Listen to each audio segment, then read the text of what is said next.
am testing this out. Okay, I am testing this out. It looks like it's working okay.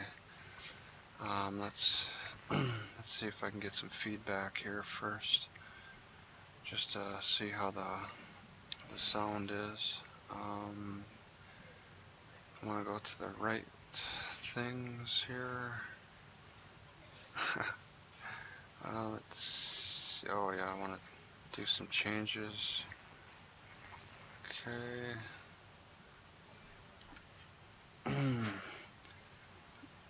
Let's see. Okay, then I'll go to that. All right. So I have some things that are bothering me about my situation. Can I be heard? Can I be heard? Is it okay? I'm just gonna whisper. Just whispering. Oh, just a second here. Okay.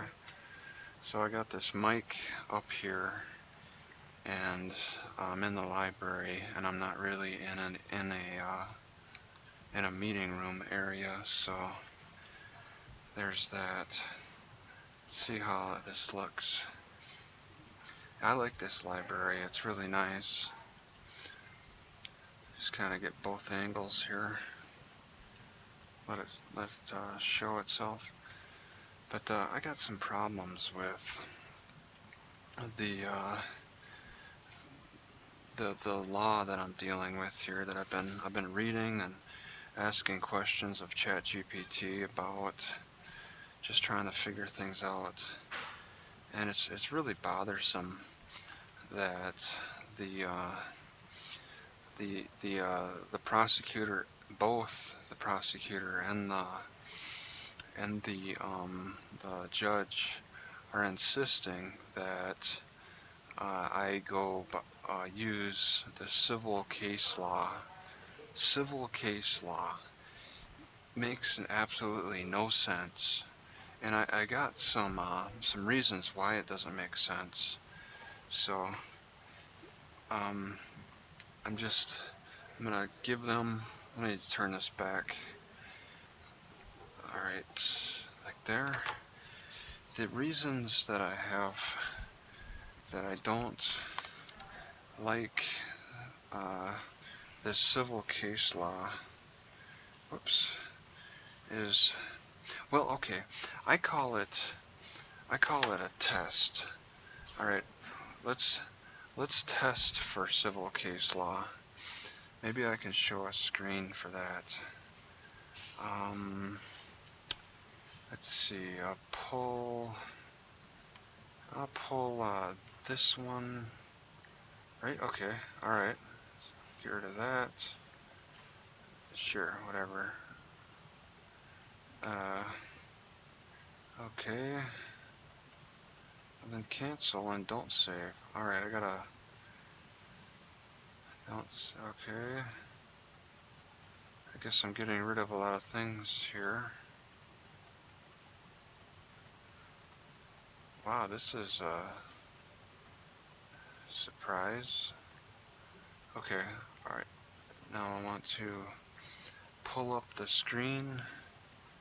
Okay, first I want to, I guess I got some cleaning up to do. Okay, and then window. Okay.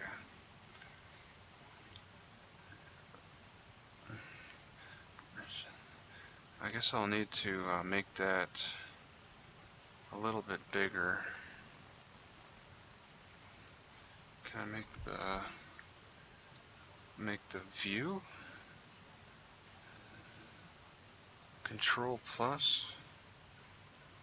Let's see. Okay, let's see how that looks. All right. I want to test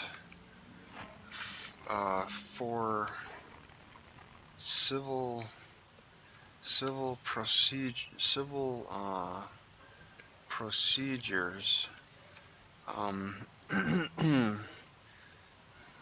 with in Wisconsin for my case. So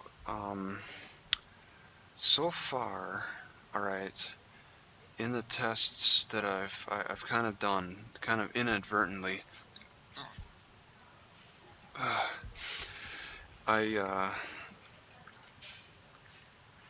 I heard my prosecutor tell me that um, that I don't have a right to witnesses.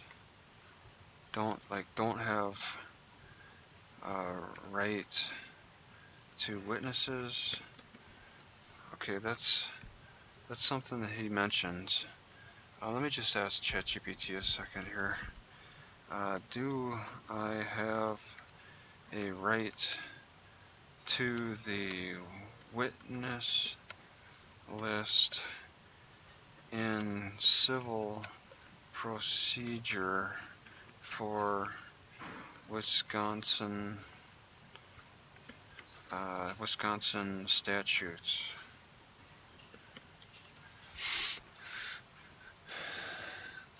Let's see. Parties generally have a right to obtain a list of witnesses. This process is governed. Parties can request documents. Alright, well, my prosecutor is telling me that something about the witnesses are protected, that I have no right to discovery, and I must make arguments why I should be able to see discovery. I have not seen discovery since my arrest. I have not seen any discovery. Both the judge and the prosecutor have told me that I need to go through the police station, and so what they're saying with that is that it's civil procedure. They are quoting civil, both of them. So both the judge and the prosecutor are quoting civil procedure. Okay, so they've passed the tests with that. Okay, that they're actually enforcing civil procedure under forfeiture law. Okay, and yeah,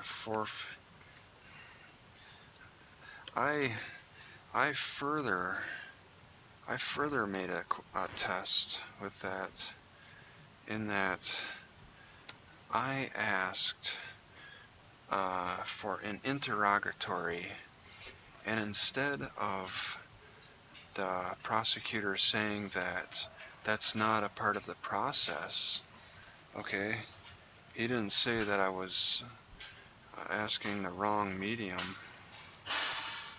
He said instead that I have to wait until our next conference in September. So I have to wait until September to talk about my interrogatories. So that was a test, and they're not saying I can't do interrogatories. He says that he wants to hold off on interrogatories until September, which interrogatories is a real civil case. He actually responded to that. After he responded and revealed his email, okay, I emailed him directly and asked him which case, which charge did he want to drop, and he never responded. So I'm looking at two charges, and let's see, which one would be dropped. 946.41, resisting or obstructing officer, or 5810, loitering. Okay, now I think the one he's most likely going to drop is going to be this one. He said he would just, as soon as we started talking, that he would just drop one, because that's, you know, that looks reasonable to him. And I think, you know, I didn't ask. I didn't say, oh, okay, which one? I just kind of denied it immediately, but that was stupid of me. I should have asked. I think he would drop that one out of the two, because they make it sound like all they have to do is prove preponderance of the evidence, and that is civil, of course. That is not beyond a reasonable doubt. So I think that to prove that I resisted the officers, that would be more, you would need to be more likely to prove that it's beyond a reasonable doubt rather than preponderance of the evidence. But either way, either the loitering or the resisting or the obstruction is beyond a reasonable doubt, not preponderance. But they're insisting. I don't know how they can get away. I mean, they can get away with this because they're, you know, the bottom of the pond. They're the scum of the pond, and they get away with these types of things. And they're so confident that they can get away with this on this low-level municipal stuff that they'll just do it. And I mean, lawyers tend not to get mixed up with this type of these types of issues, so they're not really challenged. So I've got 3 tests now. Okay, I think something about witnesses, and then discovery. They say I have to get discovery from an alternative source. Well, my primary source was the cops, and now my alternative source turns to the prosecutor. So that's being denied as well, and they're turning around on me, and they're saying that the police are the alternative. But I was going to the police first, and then I turned to the prosecutor as my alternative. See, that's the thing about the courts. They don't see themselves as the alternative at all. The prosecutor sees himself as the primary and not the alternative, and he's mistaken with that. Okay, so there is some tests, then there's further tests that can be made. I mean, obviously, because there's more going on with civil procedure that doesn't really happen with the criminal. The jurisdiction. You could say you don't spend a lot of time in that area, and I did post an objection that I sent by email. I just objected to the jurisdiction, and I mean, I'm confused. I'm doing it out of confusion. So I'm just kind of challenging the jurisdiction because of this civil stuff. But I mean, I could throw it out there, but it doesn't need to stick. Okay, it doesn't need to stick. So I'm trying to work with what they have, but I also need to try to be more I need to try to be more practical about what's going on with this. All right, I'm wanting to have a discussion about how this is criminal instead. This is a criminal issue, and I want to make that clear with them that this is not at all in the civil realm, okay? And there's tests that you can do for that. I mean, I could say, I want to counterclaim or countersue the cops, okay? And that's under 802.071, okay? And I just, if we're going to be in civil court, then I want to countersue, and it's for deprivation of rights under color of law, and I want a monetary settlement on that. I want the judge to decide on that. If we're going to be working with what they say is civil, then it's either, everything under the civil rules, or if it doesn't apply. But I mean, countersuing and asking for monetary damages is a part of the civil process. So if we're going to do that with this forfeiture law, then it's all or none. You either accept all that works within the civil process, or none, and we move to the criminal procedure. But under civil rules, under 802.07, you got this countersuing, okay, and then I've been asking ChatGPT, what statute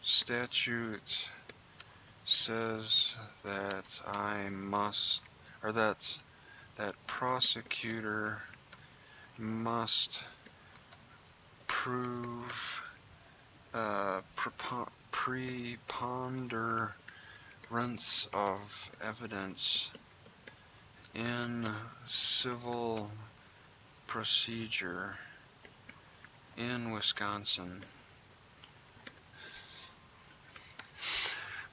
Alright, then I'll give you the statute. This means the party bearing the burden of proof. Yep. Okay, what statutes? 903. General principles. Okay, so that is 90301. Okay, and you can look it up yourself. Oh, alright. Yeah, I can counterclaim or countersue under this. That's something I have to test. Now, I gotta ask them in September, so it's some time from now. But also, the prosecutor must prove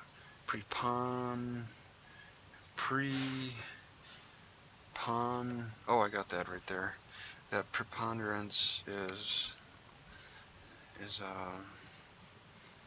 let's see, it's over here. 90301, 903.01. Okay, so you got that.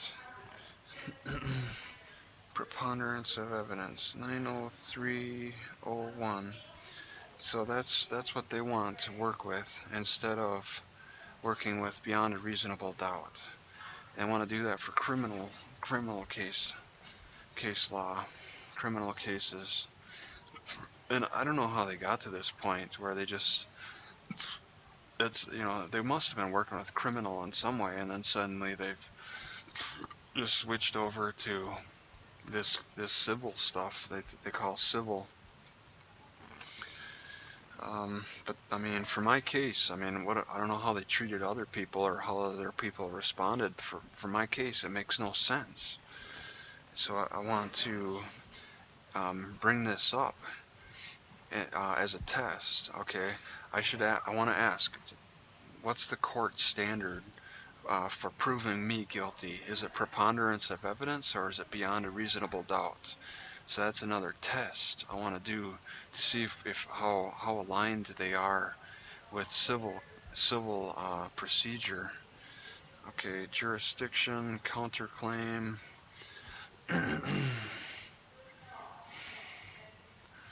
Counterclaim, and then let's see. Yeah, and then this isn't for the criminal part. Other parties can file discovery for me. Now that's in civil, but I don't recall seeing that in criminal. All right, civil rules, and that's let's see. It's under. It's yeah, it's under 80401. Other parties 80401, and then trial preparation. So it'd be something like AMC is what it looks like on here. I know you just look under 80401 at least. So I've never heard of that for criminal in any other of the states that I've been in. And I mean, why not ask for a little help? And that's not just filing FOIA requests with the police. This is like asking another party to contact my prosecutor and then ask for discovery. Okay, it's not specifically saying you have to be a lawyer. So that's a test to make. You ask, can you release the body cams? Because I mean, he's not really answering me. So another party could ask and see what his response would be, because that's a part of the process. Who am I?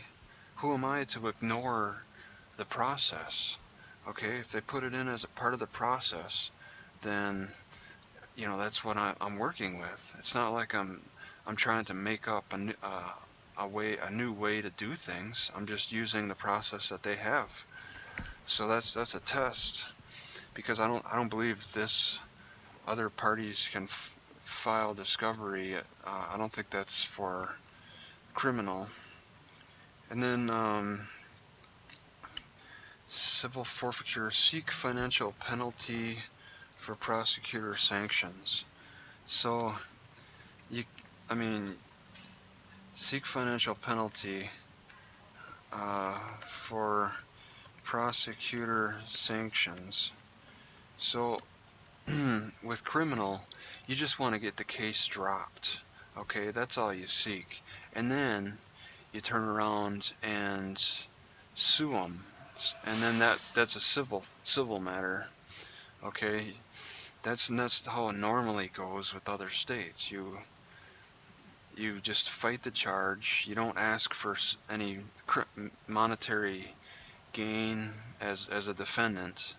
You're just fighting their charge. That's it. You're going up against the government, and courts have ruled that you don't get financial backing. And in fact, if you're poor enough, then you qualify for a free lawyer.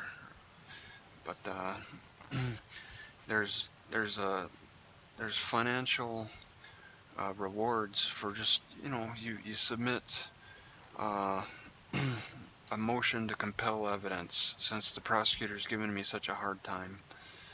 And if the judge says, yes, you are awarded that evidence after asking for a compelling motion for the evidence, then you can ask for a monetary damage, because it takes time, it takes money to file that motion, and in civil courts you can get compensated for your time and loss, especially if you win. If they win, then they get a monetary compensation.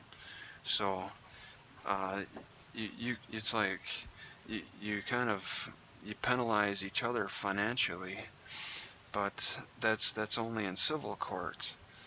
And I submitted my interrogatories over a week ago now, a week and a half ago, and there's been no response. I've given them 30 days.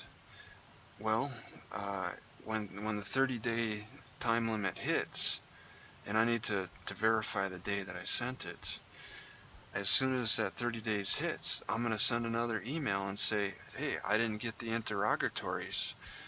I want a financial, give me a financial reward for having to now check up on this, and this course of action.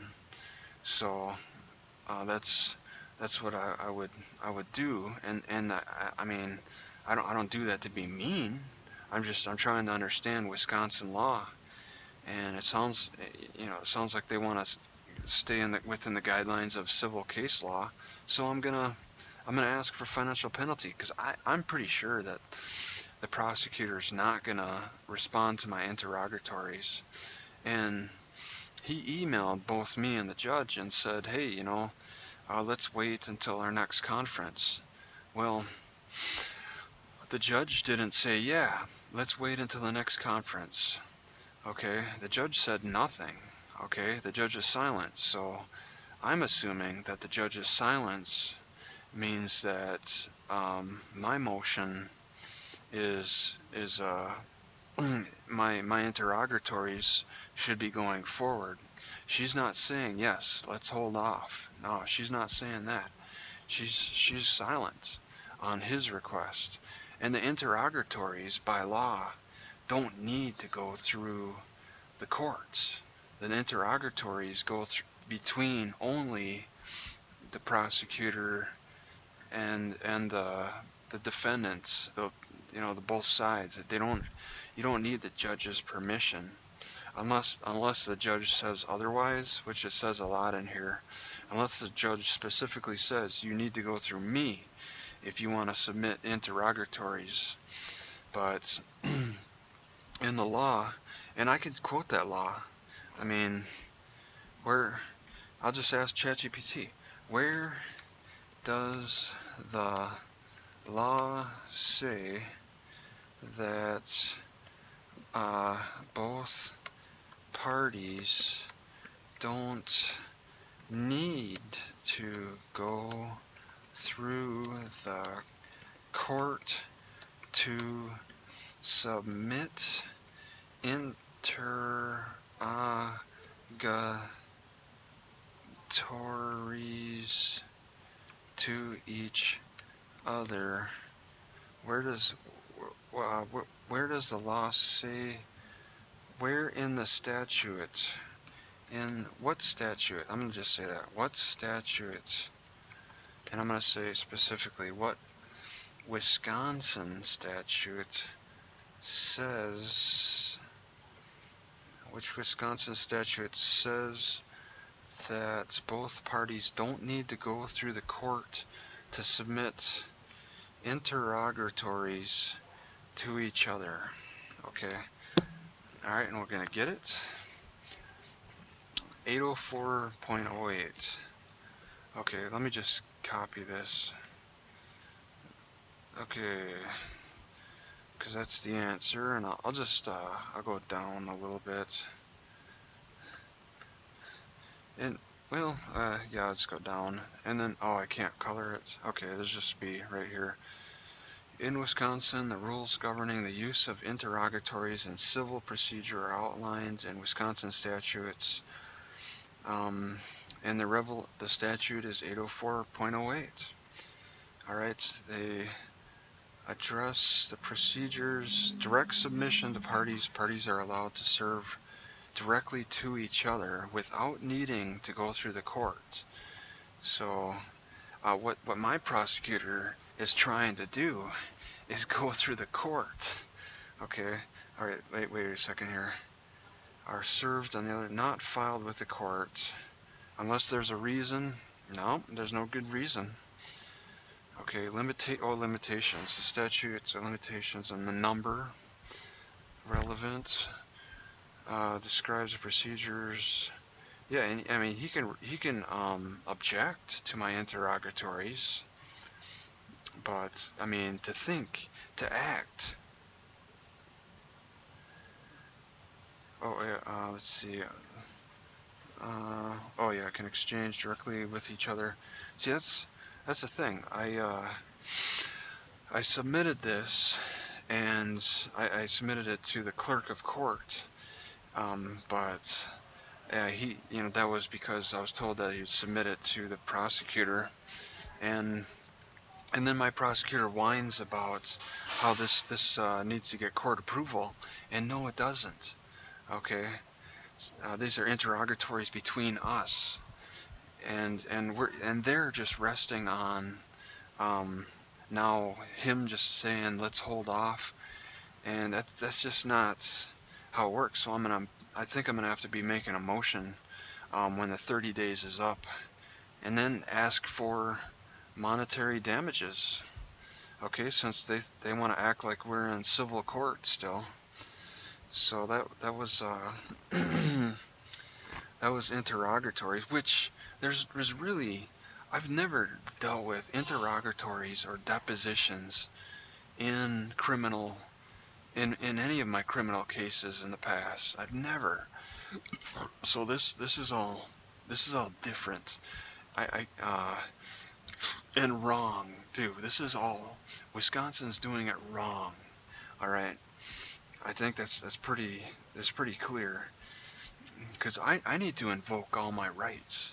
All right. All of my constitutional rights are better respected through the criminal procedure, not through civil procedure. Okay? And that's why I want to request that we do this through criminal. But I'm confused. I'm still going to make my civil arguments, but I'll also request that this is done through criminal. I'll hold off on my criminal arguments. I'll just, I sent that email asking to, for us to follow the criminal procedure, but I'll still make my civil arguments. And if we can move to criminal, then I could start a fresh new thing. But it'd be so much easier to just, if we did criminal, then what are the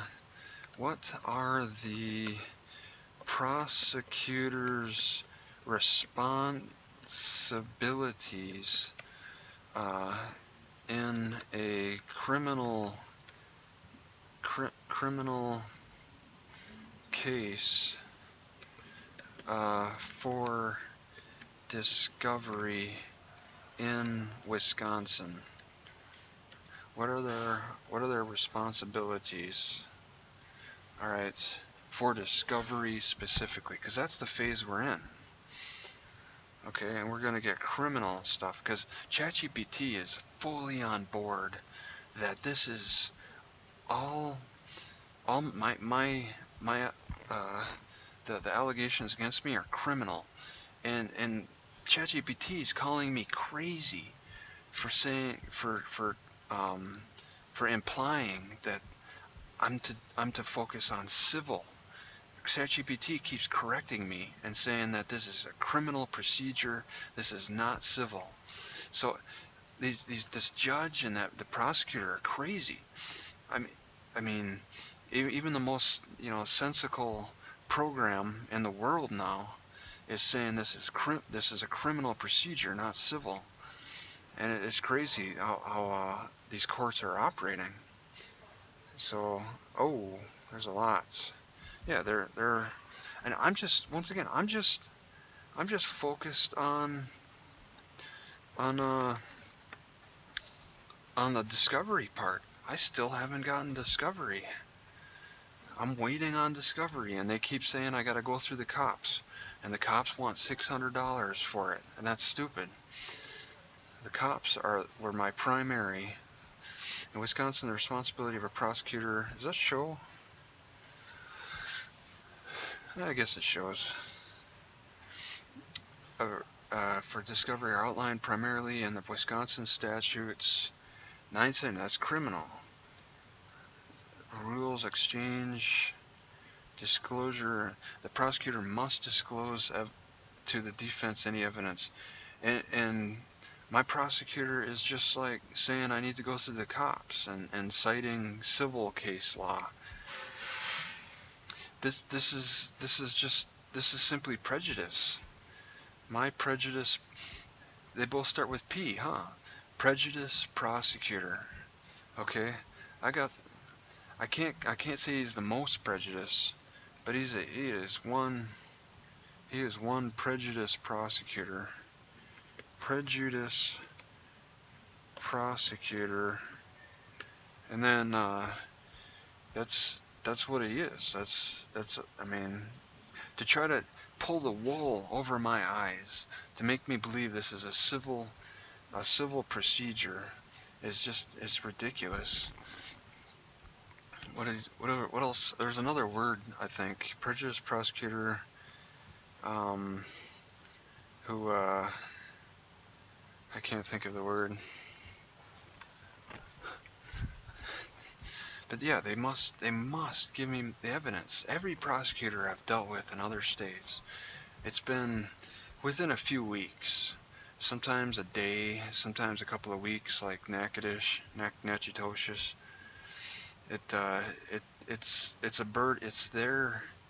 their responsibility to give me the evidence, okay?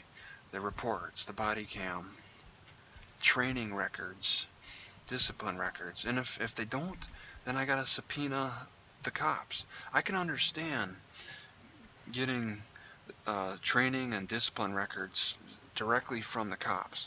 I can't do that through FOIA, so I gotta do it through a subpoena. I gotta see what their training records are like. I mean, that's a part of the process. You don't skip it over because these people want me to, because this court is more special than any other court I've dealt with. I don't think so. They're not. They're all the same. So yeah, there's the same process with every one of them to make it to equal across the board. Okay, statements of the defendant. The prosecutor must provide, yeah, all the statements, witness lists. See, that's the thing with the witness list. The prosecutor's like, he says he doesn't have to disclose it, and he said he's going to only call one cop. And it's most likely the arresting cop. But what if he called the other cop? You know, I gotta have questions for both. In fact, I would want to subpoena both of them myself anyway. I want both cops, not just one. I want to do both. Yeah, all the tangible stuff, reports of examinations. I don't really. Possession of control. It's criminal records. That's training records. More like training records. But you know, sometimes prosecutors will give me my criminal record.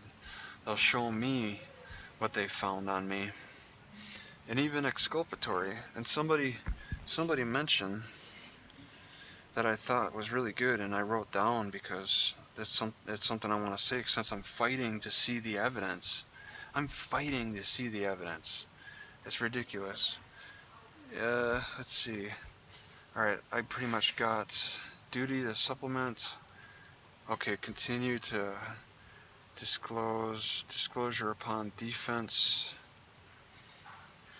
Must permit to the defense to inspect. Yeah, they must. And with civil, it doesn't say must. It's more like may. Okay, the prosecutor may permit. With the civil, protective orders. Okay, and then I would just assert my Fourth Amendment rights if he wants evidence off of me, whatever that may be. I wouldn't plan on using my own videos, even though the prosecutor said that I made my own. Mine are not as good as what the cops made, since they separated me. They didn't separate themselves from their own cameras. So somebody said, let's see,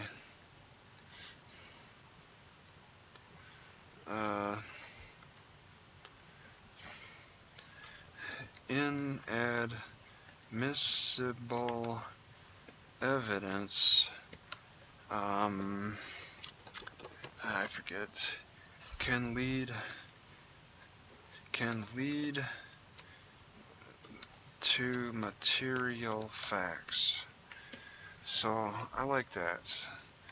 That's one of the strongest arguments, and I can't believe, I actually have to tell the judge this, because I have to fight to see the evidence being used against me. You would think she would have enough sense that that's something it's understood as a part of the process. But instead, it's like we're working with really like an open area, and there's nothing. It's just this open area, and I have to bring in all the material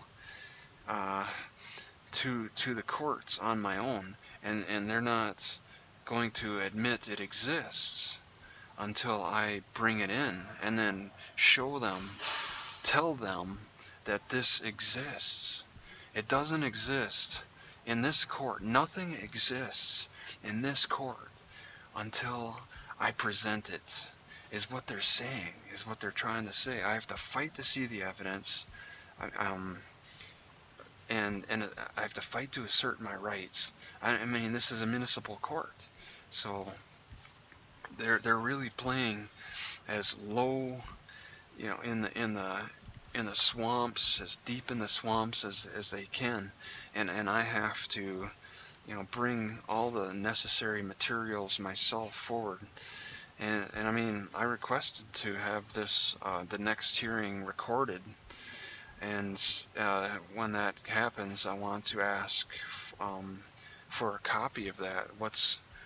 How can I get a copy of the hearing?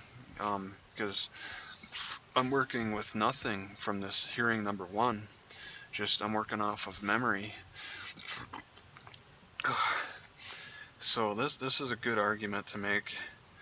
Inadmissible evidence can lead to material facts. And it's maybe, what about an exculpatory? Inadmissible and exculpatory evidence can lead to, maybe I should add that. Somebody just, and exculpatory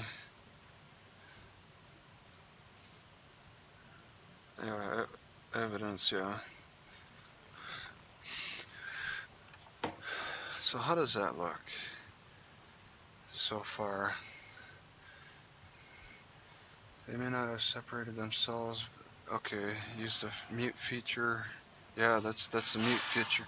There's likely they're using the mute feature also for Milwaukee. They said they have to redact stuff. So let's see. Yep. So that's it. Okay, I turn this off. Let me turn this back on. I think I might have one more. It might be exculpatory, but one more blog test. Okay, so I'm doing tests. Okay, yeah, I'm doing tests to see how deep are we going into civil case law. How deep does this court go? Are they're willing to say I have no right to discovery. They've gone that far. Okay, they sound willing, possibly for preponderance of evidence, to use that. They sound willing to do that. I don't have a right to witnesses. They've gone that far. How much further is this court going to stick to civil procedure? Okay, that's where I want to start making counterclaims.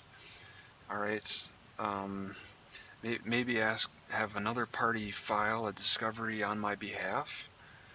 I want to add, and then I'll wait the 30 days for the prosecutor to not respond. They're not going to respond to my interrogatories.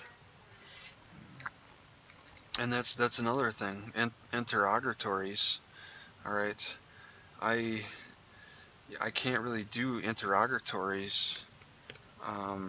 Interrogatories in criminal law, and even in civil law, they're saying that I can't do it myself as a defendant. There has to be like a third party who does the interrogatory. I have no idea how the armed fisherman was able to do an interrogatory with the cops himself. All right, I believe. Well, no, maybe he didn't. No, he actually had to somebody else, didn't he? You couldn't see who it was. But now that I remember, it wasn't his voice actually.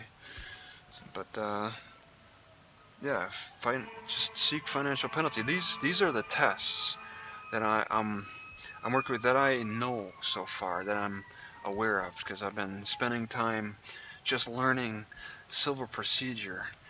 All right, criminal procedure I glanced at, and it looks very much similar to a lot of other states I've dealt with the criminal procedure. I'm guaranteed the discovery.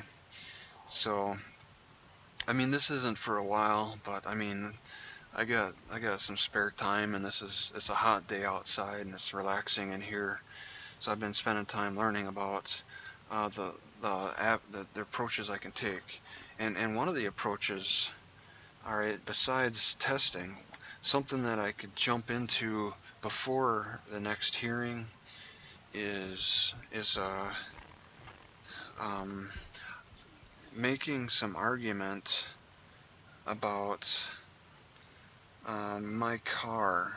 And I don't think I can show this. What I want to do is maybe make another letter saying that my car, for under forfeiture law, is not a part of a criminal enterprise. But they want $600 from me, and they want to seize the $600 to help stop my criminal enterprise. And I want to make arguments that that money is not, taking that money is not going to stop loitering or obstruction of justice, because it doesn't take money to do that. Okay, it's really, you know, and you're just, there's arguments about that, which ChatGPT has brought out. To argue that your property is not a part of a criminal enterprise and thus not subject to forfeiture, you can emphasize several key points. Innocence of property. Argue that the property in question was not used in the commission of a crime, nor was it intended to be used for illegal activities. Demonstrate legitimate sources of funds or reasons for owning the property. So yeah, my car is not primarily being used as part of a criminal enterprise of what, and for obstruction of justice or loitering. It's being used as storage for parking, but there's no criminal intent with my car. Or the money, the $600 that they want to take from me. That's the money I'm using. There's been no proof, and they can't prove it in court. And they want to use preponderance of evidence to prove that, not beyond a reasonable doubt. They want to use that. They want to use arguments to say that taking $600 from me is going to reduce my criminality. Let's see, proportionality and necessity. Highlight that forfeiture laws are intended to deter criminal behavior and dismantle criminal enterprises, not to impoverish individuals without any proven connection to crime. Argue that taking resources from you would not achieve the intended purpose of the law and would instead cause undue hardship. So that's what they're doing, is instead of breaking up a criminal enterprise, they're causing undue hardship on me as a poor person. And I filled out, let's see, where is it? CV410A. Oh, CV410A. Okay, they will not disclose this to you. If you're a defendant in Wisconsin, well, maybe if the crime is big enough, it's an automatic. If you have a felony being held against you, then maybe this is more of an immediate thing that they give you. But for misdemeanors, I had to find this.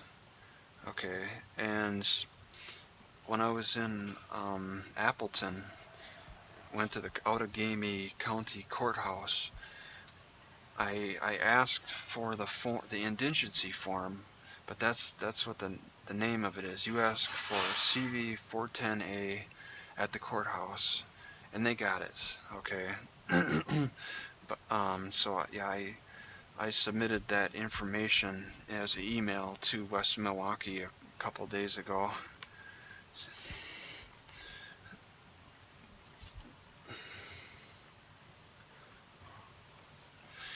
Let's see, blog, no. So they're causing more harm to my lifestyle than they are to any criminal enterprise, and that's the argument I want to make. They're causing more harm to my civil, my legal, my constitutional way of living, more than any kind of perceived criminal enterprise that they can't prove exists. They can't prove, and that's the thing. They're held to the standard of preponderance of evidence, but on top of that, they need to also prove. And that's the thing. I was thinking, if they got a low standard for proving preponderance of evidence, I should have a lower standard for proving my innocence too. Okay, it's like they lower their standard, but my standard stays the same for casting doubt. I can't even cast doubt. Casting doubt is not enough. I have to go further than that. They only have preponderance of evidence under civil, and then casting doubt, for me, casting doubt is not enough. I have to prove my innocence. It's not fair. But it forces me to have to argue why $600 and make them it forces me to have to cause them to show why this what's taking $600 from me will do. Okay, what will taking $600 from me do? Will you see an improvement in the civility of the area? Let's see, financial hardship. Present evidence of your financial situation to argue that the loss of property would cause significant hardship. This can include demonstrating that the property is necessary for basic living expenses or employment. So they're taking basic living expenses from me. Lack of knowledge or involvement, if applicable, which it is. Argue that you were unaware of any illegal activities.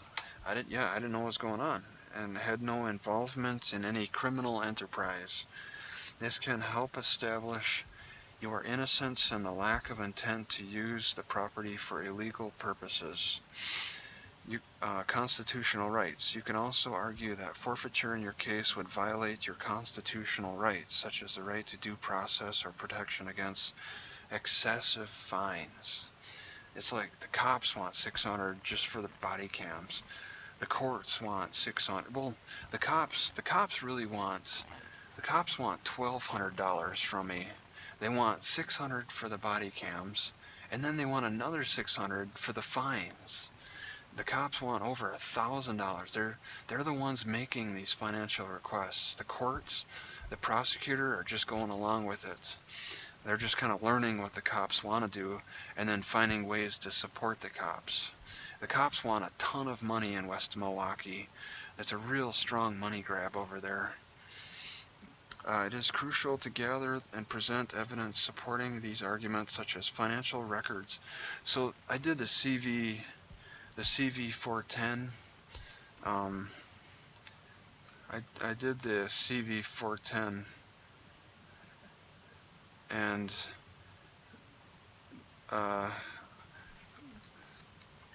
was that Control Z?